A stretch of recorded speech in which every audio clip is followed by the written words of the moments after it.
हमने शहर को दी एक नई पहचान, हम हैं सिंघानिया बिल्डकॉन। तमिलनाडु के तंजावुर जिले में एक मंदिर की रथ यात्रा के दौरान बड़ा हादसा हुआ है। बुधवार तड़के रथ की हाई वोल्टेज तार की चपेट में आ जाने से 11 लोगों की मौत हो गई है। मरने वालों में 2 बच्चे भी शामिल हैं। वहीं हादसे में 15 लोग घायल भी हुए हैं, जिन्हें अस्पताल में भर्ती करवाया गया है।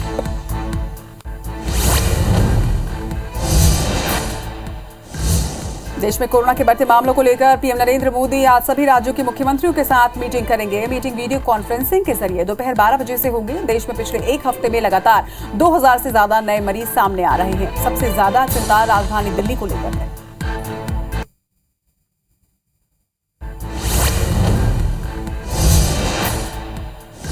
भारत में कोरोना के मामले एक बार फिर तेजी से बढ़ने लगे हैं। देश में 24 घंटे के अंदर कोरोना के 2927 नए मामले सामने आए। वहीं 2252 लोग डिस्चार्ज भी किए गए, जबकि कोरोना से 32 लोगों की मौत हुई है, जिसके बाद एक्टिव मरीजों की संख्या 16,289 हो गई।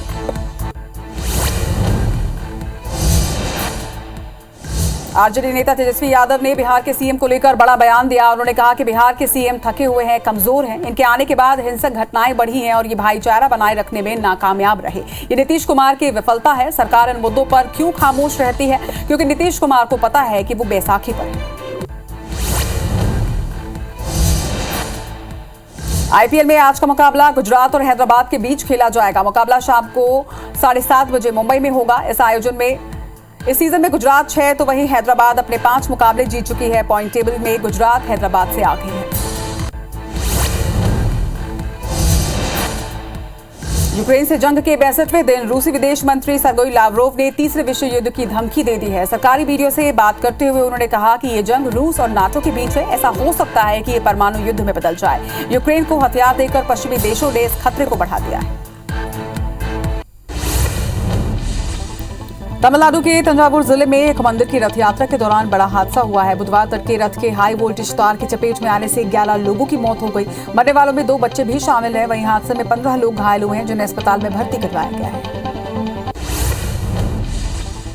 तमिलनाडु के तंजावुर में हुए हादसे को लेकर पीएम मोदी ने दुख जताया। उन्होंने कहा कि हादसे की खबर से गहरा दुख हुआ। इस दुख की घड़ी में मेरी संवेदनाएं शोक संतप्त परिवार के साथ हैं। उन्होंने कहा कि हादसे में जान गंवाने वालों के परिजनों को पीएम राष्ट्रीय सहायता कोष से 2-2 लाख रुपए और घायलों को 50,000 रुपए दिए जाएंगे।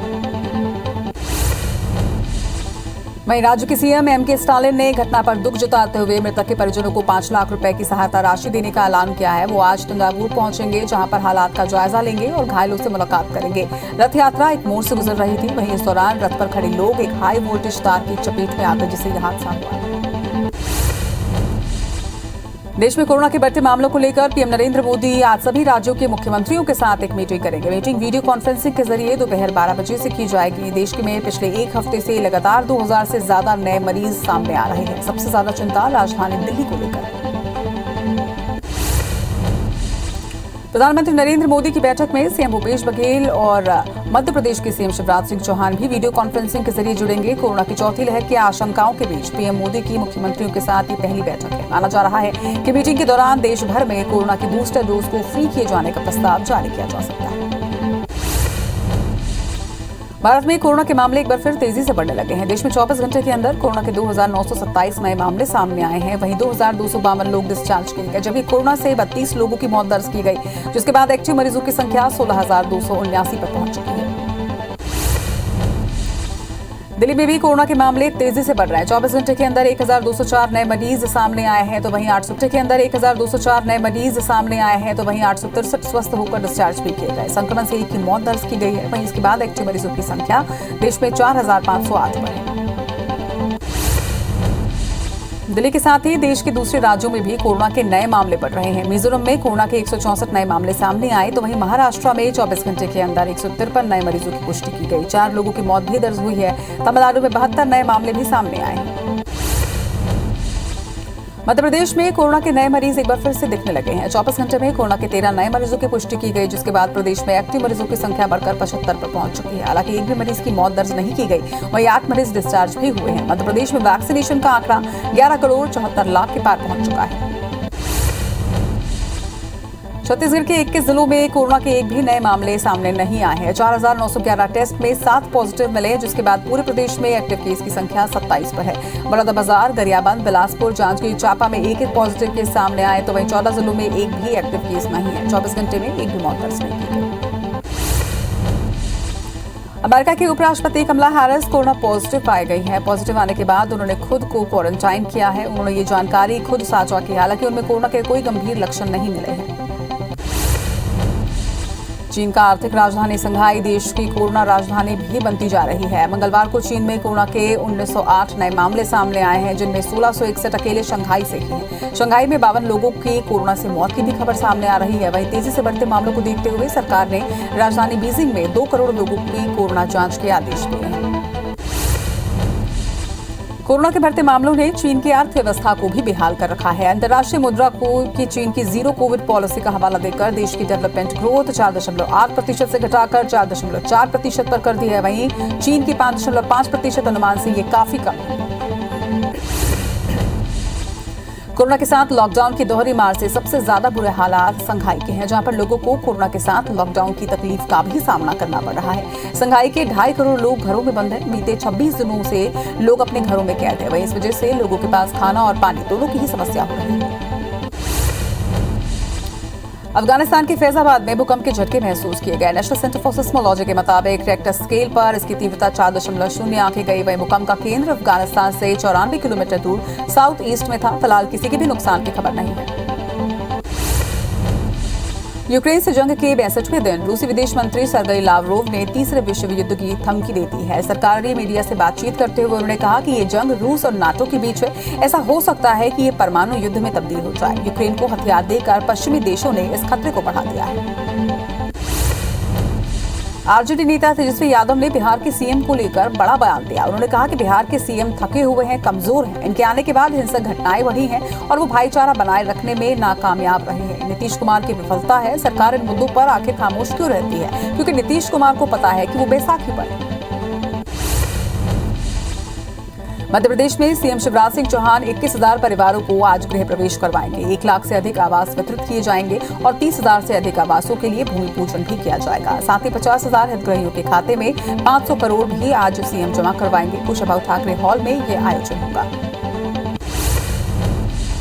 सीएम भूपेश बघेल आज शाम 6 बजे दावते रोजा इफ्तार में शामिल होंगे। नेताजी सुभाष स्टेडियम में दावते रोजा इफ्तार रखा गया है। इसके बाद सीएम शाम को लगभग 6:40 पर खैरागढ़ के लिए रवाना होंगे। बता दें कि खैरागढ़ में सीएम भूपेश बघेल कई विकास कार्यों की सौगात देंगे और रात 9 बजे रायपुर के लिए रवाना होंगे।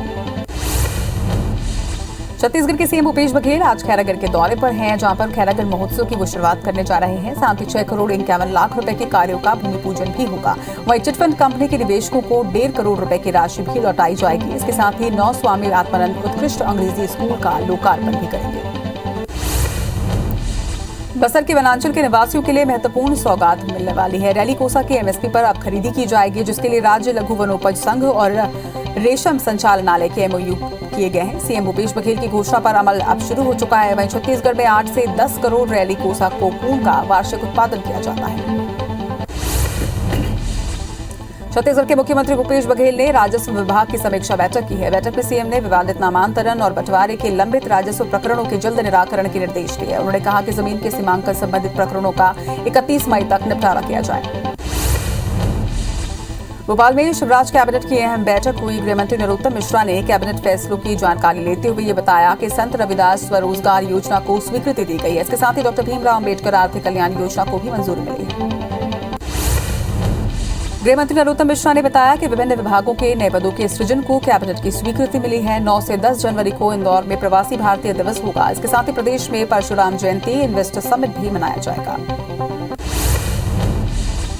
दिल्ली में कल एमपी बीजेपी की बड़ी बैठक आयोजित की गई। बैठक में सीएम शिवराज सिंह चौहान, प्रदेश अध्यक्ष वीडी शर्मा सहित कोर कमेटी के तमाम बड़े नेता शामिल हुए। बीजेपी राष्ट्रीय अध्यक्ष जेपी नड्डा, राष्ट्रीय संगठन महामंत्री संतोष बैठक लेंगे। बैठक में मंत्रिमंडल विस्तार और फेरबदल पर चर्चा हो सकती है। बताया जा रहा है कि मिशन 2023 के रोड मैप पर भी बात होगी। सीएम भूपेश बघेल ने केंद्रीय रेल मंत्री अश्विन वैष्णव से फोन पर बातचीत की है। इस दौरान सीएम ने रद्द ट्रेनों को फिर से शुरू करने का ऐलान किया है। सीएम ने रेल मंत्री को छत्तीसगढ़ के यात्रियों की समस्याओं से अवगत करवाया था। वहीं बातचीत के बाद रेल मंत्री ने समस्या के समाधान का भरोसा दिया था। छत्तीसगढ़ में रेलवे ने 3 जोड़ी ट्रेन यानी कि 6 ट्रेनों को बहाल कर दिया है। बता दें कि 11 जोड़ी रद्द ट्रेनों में से 3 जोड़ी ट्रेनों को अब बहाल कर दिया गया है। इसमें कोरबा अमृतसर, विशाखापट्टनम निजामुद्दीन ट्रेन चलेंगी, वहीं सिकंदराबाद रायपुर ट्रेन भी शुरू की जाएगी। महिला कांग्रेस के प्रदेश अध्यक्ष फूलदेवी नेताम की अध्यक्षता में प्रदेश कार्यकारिणी की अहम बैठक हुई, जिसमें कई अहम फैसले लिए गए हैं। अध्यक्ष के मुताबिक हर बूथ में 5 सदस्यों को तैनात किया जाएगा। वहीं प्रदेश भर में बूथ कमेटियों का गठन होगा। बूथ कमेटी के सदस्यों को सरकार की योजनाओं को लोगों तक पहुंचाने की जिम्मेदारी मिलेगी।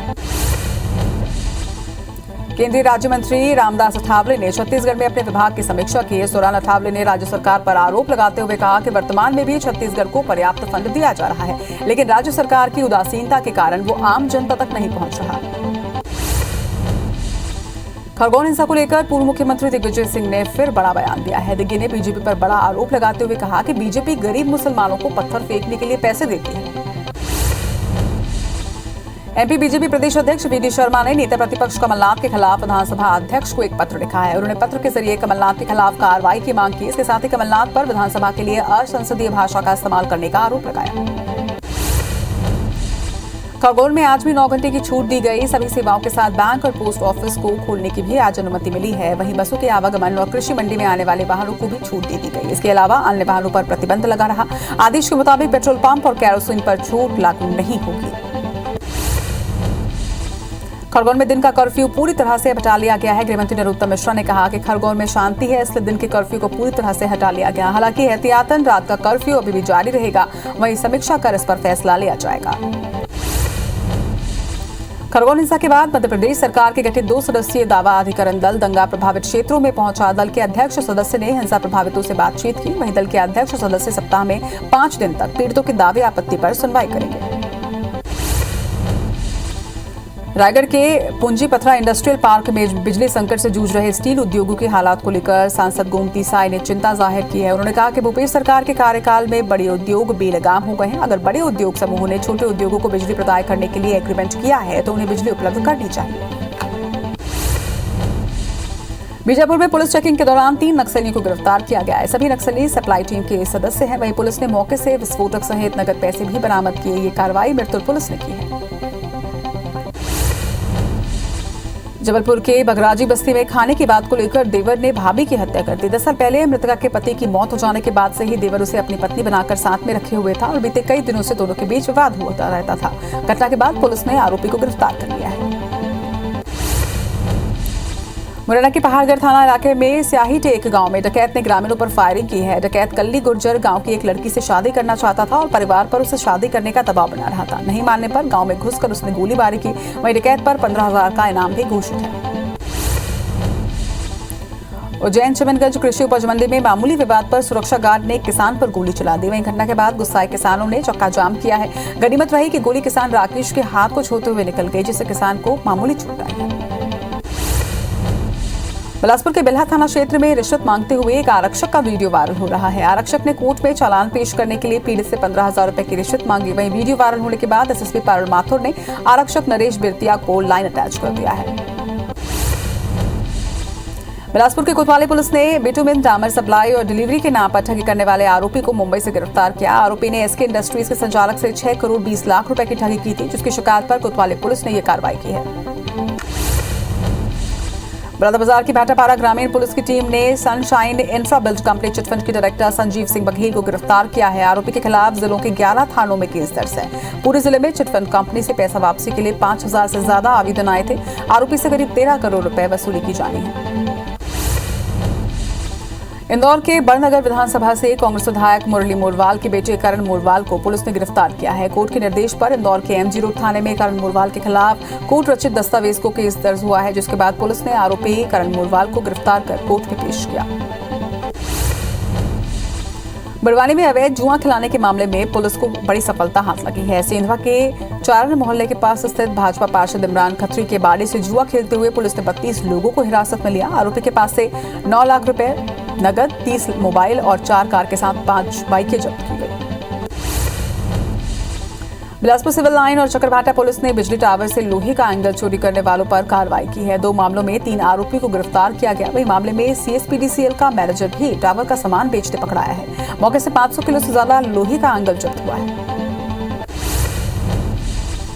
गुना में मंडी व्यापारी एक व्यापारी का करीब 300 क्विंटल चना ट्रक से दिल्ली भेजने के दौरान गायब हो गया, जिसकी कीमत करीब 15 लाख रुपए बताई जा रही है। मामले में व्यापारी ने ट्रक ड्राइवर के खिलाफ एफआईआर दर्ज करवाई है। वहीं गुना की कैंट थाना पुलिस जांच में जुट चुकी है।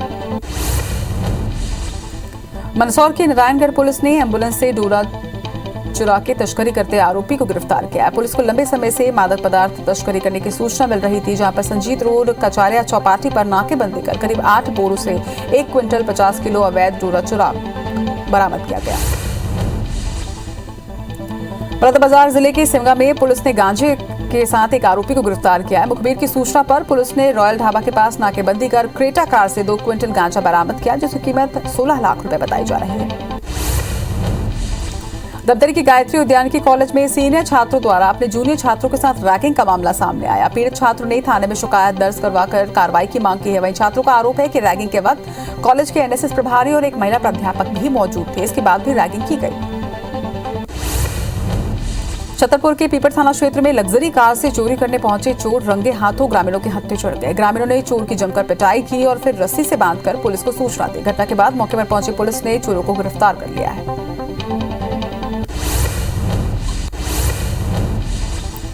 रायपुर के खमाड़ी थाना इलाके में देर रात घर में आग लगने से एक 70 साल के बुजुर्ग महिला की संदिग्ध मौत हो गई। आग लगने का कारण अभी पता नहीं चल पाया है। वहीं आग की सूचना मिलने के बाद तेलीबांधा और खमाड़ी थाना पुलिस की टीम मौके पर पहुंची और शव को कब्जे में लेकर आगे की कार्रवाई शुरू की। छतरपुर में युवती ने खुदकुशी की कोशिश की है। युवती ने कलेक्टर की जनसुनवाई के दौरान हाथ की नस काटी। इस दौरान जनसुनवाई में हंगामा मच गया। वहीं घटना के बाद युवती को जिला अस्पताल में भर्ती करवाया गया। ग्वालियर में कोल्ड ड्रिंक पीने से 9 बच्चों की तबीयत अचानक खराब हो गई। घास मंडी इलाके के पास रहने वाले 9 बच्चे पार्टी मना रहे थे। इस दौरान कोल्ड ड्रिंक पीने के बाद बच्चों को पेट में दर्द उठा और उल्टियां शुरू हो गई, जिसके बाद उन्हें कमला राजा अस्पताल के आईसीयू वार्ड में भर्ती करवाया गया है। पुलिस मामले की जांच कर रही है। रायसेन से एक दिल दहला देने वाली घटना सामने आई, जहां पर एक ही परिवार के 3 लोगों की मौत हो गई है। 2 की जहर खाने से और एक की फांसी लगाने से मौत हुई है। वहीं दंपत्ति के एक बेटे की हालत गंभीर बताई जा रही है, जिसे इलाज के लिए भोपाल रेफर किया गया है। घटना की सूचना मिलने पर पुलिस की टीम जांच में जुटी है। बिलासपुर के कोटा थाना क्षेत्र के कलार तराई गांव में मां और बेटे ने फांसी लगाकर खुदकुशी कर ली। दोनों ही रोजी मजदूरी कर घर चलाते थे। फिलहाल खुदकुशी का कारण स्पष्ट नहीं हो पाया है। सूचना पर पहुंची पुलिस ने शवों को कब्जे में लेकर जांच शुरू कर दी।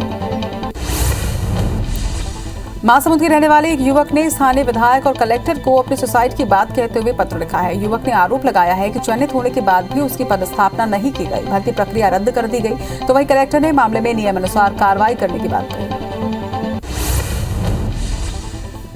पत्थलगांव में तेज रफ्तार बस की चपेट में आने से बाइक सवार युवक की मौके पर ही मौत हो गई, तो वहीं बाइक में सवार दूसरा बाल बाल बचा। घटना का सीसीटीवी फुटेज भी अब सामने आया है। फिलहाल पत्थलगांव पुलिस ने केस दर्ज कर जांच शुरू कर दी है। हालांकि नेशनल हाईवे 39 में भैरव ट्रैक के पास ब्रेक फेल होने के चलते एक डीजल ट्रक घाटी से टकरा गई। टक्कर के बाद आसपास के सैकड़ों लोग डिब्बे और कैन लेकर डीजल लूटते नजर आए। लोग बाइक से डिब्बों में डीजल ले जाने लगे। हालांकि घटना में अभी किसी के भी हताहत होने की जानकारी सामने नहीं आई है। विदिशा में एक दर्दनाक सड़क हादसा हुआ, जिसमें मोटर बाइक सवार 2 लोगों की मौत हो गई है। घटना ग्यारसपुर नेशनल हाईवे 146 अटारी खेजरा और मणिपुर के बीच हुआ। बताया जा रहा है कि अज्ञात वाहन ने दोनों की चपेट में लिया। घटना की सूचना पर पुलिस की टीम मौके पर पहुंची और जांच में जुटी है। केशकाल में बोरगांव तालाब के पास बस ने स्कूटर सवार 2 युवकों को रौंद दिया, जिसके कारण स्कूटी में सवार 2 युवकों की मौत हो गई है। फिलहाल केशकाल पुलिस अज्ञात बस चालक के खिलाफ केस दर्ज कर जांच में जुट गई है। वहीं दोनों के शव का पोस्टमार्टम करवाकर परिजनों को सौंप दिया गया है। अबरपुर के सारखी में नहर में डूबे एक व्यक्ति की लाश करीब 20 घंटे के बाद बरामद की। मृतक खाजा वली आंध्र प्रदेश के कृष्णा जिले का रहने वाला था। वहीं सोमवार को सारखी नहर में नहाने गया हुआ था। इस दौरान वो डूब गया। एफआईआर दर्ज कर पुलिस फिलहाल जांच में जुटी है। छतरपुर के रिहायशी इलाके में तेंदुए की दस्तक से ग्रामीणों में हड़कंप मची हुई है। ग्रामीणों ने बताया कि भगवा थाना इलाका के ओबरी गांव में एक तेंदुआ खुलेआम घूम रहा है, जिसकी सूचना वन विभाग को दी गई है। वन विभाग की टीम मौके पर पहुंचकर तेंदुए की रेस्क्यू में जुटी है। खरगोन जिले के मंडलेश्वर में बड़वाह रोड पर एक मारुति वैन में अचानक शॉर्ट सर्किट से आग लग गई, जिसके बाद देखते ही देखते कार धू धू कर जलने लगी। वही घटना के बाद वहां मौजूद लोगों ने तत्काल फायर फाइटर को सूचना दी। मौके पर पहुंची फायर फाइटर द्वारा आग पर काबू पाया गया। मध्य प्रदेश में तापमान लगातार बढ़ रहा है। मंगलवार इस सीजन का 5वां सबसे गर्म दिन रहा। सबसे ज्यादा 45 डिग्री अधिकतम तापमान राजगढ़ में दर्ज हुआ। वहीं मौसम विभाग ने प्रदेश के कई जिलों में लू चलने की संभावना जताई है। धार, खंडवा, खरगोन, रतलाम, ग्वालियर, दतिया, भिंड, मुरैना सहित कई जिलों में लू चल सकती है। जबलपुर के शहीद स्मारक सभागृह में राष्ट्रीय शोध संगोष्ठी का आयोजन किया गया। केंद्रीय मंत्री प्रहलाद पटेल ने संगोष्ठी का उद्घाटन किया। इस संगोष्ठी में स्वतंत्रता संग्राम सेनानियों समेत कई सामाजिक संगठनों ने शिरकत की। संगोष्ठी में 1842 की क्रांति के जनक राजा हृदयेश लोधी को नमन किया गया। जबलपुर में पुलिस विभाग की 21वीं पूर्वी जोन अंतर जिला वार्षिक खेल प्रतियोगिता आयोजित की जा रही है। प्रतियोगिता में 14 जिलों के 19 टीम के करीब 300 खिलाड़ी भाग लेंगे। प्रतियोगिता का शुभारंभ जबलपुर जोन के पुलिस उप महानिरीक्षक और एसपी ने किया। वहीं खेल स्पर्धा में 10 प्रतियोगिताएं आयोजित की जाएंगी। आईपीएल के 39वें मुकाबले में राजस्थान रॉयल्स ने बेंगलुरु को 29 रनों से हराया। पहले खेलते हुए राजस्थान ने 8 विकेट पर 144 रन बनाए। वहीं जवाब में बेंगलुरु की टीम 115 रन ही बना सकी और मुकाबला हार गई। जीत के साथ राजस्थान टॉप पर बनी। मुकाबले में राजस्थान के Riyan Parag man of the match रहे। रियान ने नाबाद 56 रनों की पारी खेली। अपनी अर्धशतकीय पारी में रियान ने 3 चौके और 4 छक्के जड़े। राजस्थान के कप्तान संजू सैमसन मैच के सुपर स्ट्राइकर रहे। सैमसन ने 21 गेंदों पर 27 रनों की पारी खेली। अपनी शानदार पारी में उन्होंने 1 चौका और 3 छक्का जड़ा। वहीं सैमसन का स्ट्राइक रेट 128 से ज्यादा का रहा। आईपीएल में आज का मुकाबला गुजरात और हैदराबाद के बीच खेला जाएगा। मुकाबला शाम 7:30 बजे मुंबई में होगा। इस सीजन में गुजरात 6 तो वहीं हैदराबाद अपने 5 मुकाबले जीत चुकी है। पॉइंट टेबल में गुजरात और हैदराबाद से आगे है। आज का मुकाबला काफी दिलचस्प होने वाला है। जो टीम जीतेगी वो आज पॉइंट टेबल में टॉप पर पहुंच जाएगी। गुजरात टाइटंस आज का मुकाबला जीतती है तो 14 अंकों के साथ टॉप पर होगी। वहीं हैदराबाद भी इस मुकाबले को जीतकर टॉप पर पहुंचना चाहिए। तमिलनाडु के तंजावुर जिले में एक मंदिर की रथ यात्रा के दौरान बड़ा हादसा हुआ है। बुधवार तड़के रथ के हाई वोल्टेज तार की चपेट में आ जाने से 11 लोगों की मौत हो गई। मरने वालों में 2 बच्चे भी शामिल हैं। वहीं हादसे में 15 लोग घायल हुए हैं जिन्हें अस्पताल में भर्ती करवाया गया। प्रधानमंत्री नरेंद्र मोदी 2 मई को जर्मनी, डेनमार्क और फ्रांस की आधिकारिक यात्रा करेंगे। 2022 में प्रधानमंत्री की ये पहली विदेश यात्रा होगी। इसकी जानकारी विदेश मंत्रालय ने दी है। इसके साथ ही यात्रा की तैयारियां भी शुरू कर दी गई। भारत में कोरोना के मामले एक बार फिर से तेजी से बढ़ने लगे हैं। देश में 24 घंटे के अंदर कोरोना के 2927 नए मामले सामने आए हैं। वहीं 2252 लोग डिस्चार्ज किए गए, जबकि कोरोना से 32 लोगों की मौत दर्ज हुई है। इसके बाद एक्टिव मरीजों की संख्या 16,279 पर है। आरजेडी नेता तेजस्वी यादव ने बिहार के सीएम को लेकर बड़ा बयान दिया। उन्होंने कहा कि बिहार के सीएम थके हुए हैं, कमजोर हैं। इनके आने के बाद हिंसक घटनाएं बढ़ रही हैं और वो भाईचारा बनाए रखने में नाकामयाब रहे हैं। ये नीतीश कुमार की विफलता है। वहीं सरकार इन मुद्दों पर खामोश क्यों रहती है? क्योंकि नीतीश कुमार को पता है कि वो बैसाखी पर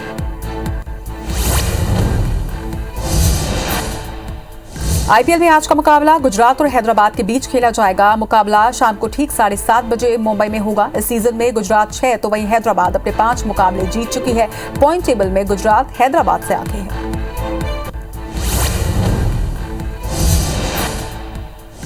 यूक्रेन से जंग के 65वें दिन रूसी विदेश मंत्री सर्गेई लावरोव ने तीसरे विश्व युद्ध की धमकी दे दी। सरकारी मीडिया से बात करते हुए उन्होंने कहा कि ये जंग रूस और नाटो के बीच है। ऐसा हो सकता है कि ये परमाणु युद्ध में बदल जाए। वहीं यूक्रेन को हथियार देकर पश्चिमी देशों ने इस खतरे को बढ़ा दिया है।